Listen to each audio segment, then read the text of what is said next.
Hello everyone and welcome back to my YouTube channel. Today's video we will be talking about Oppenheimer. So I recently saw this movie directed by Christopher Nolan, and while watching it I came across two important concepts that I would like to discuss in this video. Now the movie is based on the well-renowned famous physicist Robert J. Oppenheimer.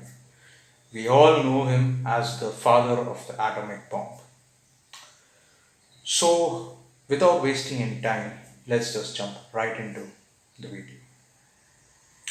Point number one that I would like to discuss is the burden of knowledge. We see in the movie that Oppenheimer has a conversation with Albert Einstein. They talk about how the creation of an atomic bomb has led to a chain reaction of events that will ultimately lead to a catastrophic destruction of the entire universe. But this is a little exaggerated, but if you think about it, it is paradoxical, right? How can the creation lead to destruction? But that is exactly what has happened, right? The creation of the atomic bomb led to the massive destruction, or let's say obliteration, of two major cities of Japan, Hiroshima and Nagasaki. But it didn't stop over there, right? Once the destruction was done and everything was over, do you think we stopped making nuclear bombs? No. After that, every country, each and every country, came into a arms race. Every country wanted to own or create their own nuclear weapons. Whether it was the H hydrogen bomb or it was the Tsar bomb, whatever it is, every country wanted to own a piece of this weaponry. It was a matter of pride and honor. Irrespective of whether they use it or not, it was a matter of pride and honor. This was already envisioned by Oppenheimer and Albert Einstein in their small conversation. This is the burden of knowledge that these two insanely intelligent and talented people of their time had envisioned.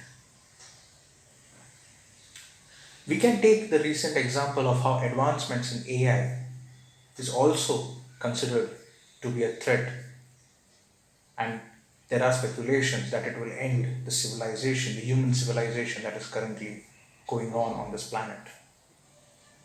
There are also speculations that, as per the Hindu mythology, Kalki, the 10th and the final avatar or incarnation of Vishnu, along with the seven Chiranjeevis, the immortals, will end the reign of Kali. Kali, according to the speculations, is considered to be AI in its most dangerous, lethal, destructive, and menacing form that we have ever seen. So just imagine how, even when it is still in the initial stages of its creation, still people have understood the threat. They have contemplated and introspected, and this is exactly what they are talking about, the burden of knowledge. Irrespective of what you do, there will always be consequences, right? The creation will either lead to destruction or it won't, but there will always be consequences attached to it. And that brings me to my second point: consequences of one's actions. Oppenheimer, throughout the film, we see once the bomb has been created and deployed, we see that he is in guilt. But he also knew while making the bomb that if he isn't the one making it, someone else will surely make it. The creation was inevitable, just like the destruction was inevitable. Whatever the consequences are, there are certain things that cannot be changed. Now let's talk about how the consequences come into the picture.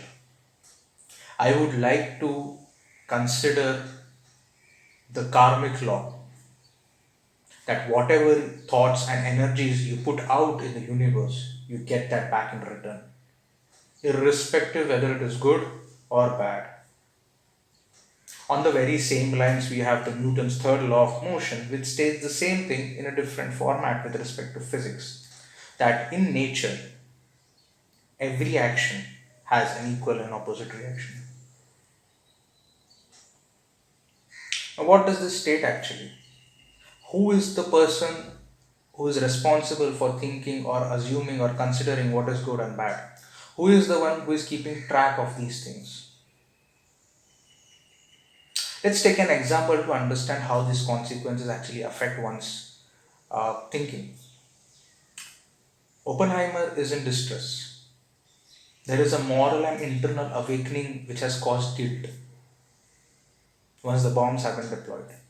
But for the US President Truman, that is not the case. He doesn't consider it to be a matter of distress. For him, that is a matter of pride.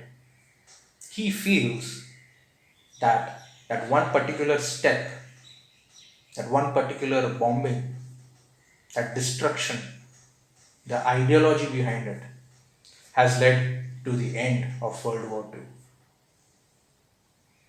He feels that since the World War II has ended, there is total worldwide liberation. It's total worldwide liberation. So, although good and bad are on the same plane, they are opposites on the same plane, and if you have seen my previous video on yin yang philosophy, you'll understand this concept that I'm talking about. That the understanding of one's actions is primarily determined by how that particular individual perceives it. Irrespective of what the consequences are and how you deal with it, what and how you perceive it is important. So, how do we actually bifurcate and understand this law? What may be good for you may not really be good for you. What you perceive to be good can actually be bad, and what you perceive to be bad can actually be good. What you do, you may be doing something wrong, but what if it actually leads to something good? And what if you do something good and it leads to something bad? It's a paradox again. How do you perceive it? Because without good, there is no bad. Because without good, there is no evil. Without right, there is no wrong. Without creation, there is no destruction. How do you see it? This brings me to my third and the most important point. That is the Bhagavad Gita relation. I remembered the line from the Hindu scripture, the Bhagavad Gita.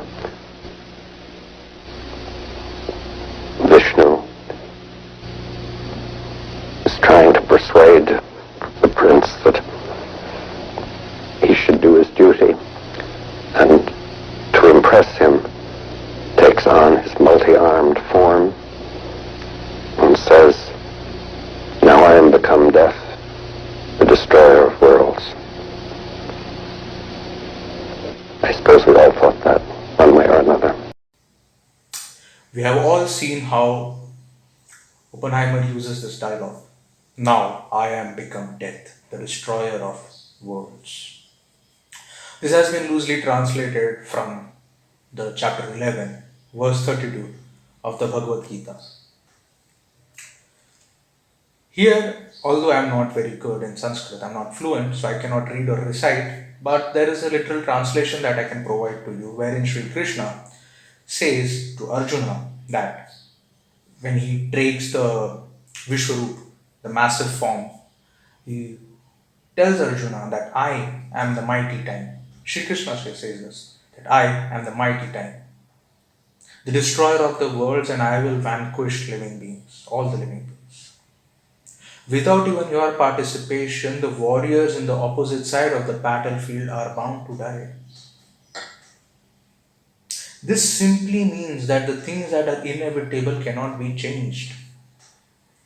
Ant asata prarambha, which means if there is an end, there is a beginning. Vice versa. If there is a beginning, there is an end. And if there is an end, there is a beginning. So if there is creation, there is destruction. but there is also creation after destruction. Interesting, right? So just imagine how philosophical and how intriguing Oppenheimer was as a personality. Just imagine about it, that even at that point of time he had read and understood this, although it is his interpretation, but still, I feel we are talking about what, the 1945, right?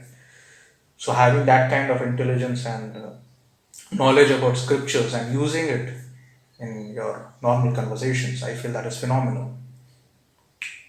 Uh, yeah, this also highlights the first point again, that he was presented with a lot of knowledge, but that also became a burden for him. Just imagine what would you all would have done if you were in the position or place of Robert J. Oppenheimer. Write it down in the comments below. That's how I would like to end today's video. Uh, I'll see you guys next one. Till then, you can view all the other videos that I have posted, and let's see you guys in the next video. Bye.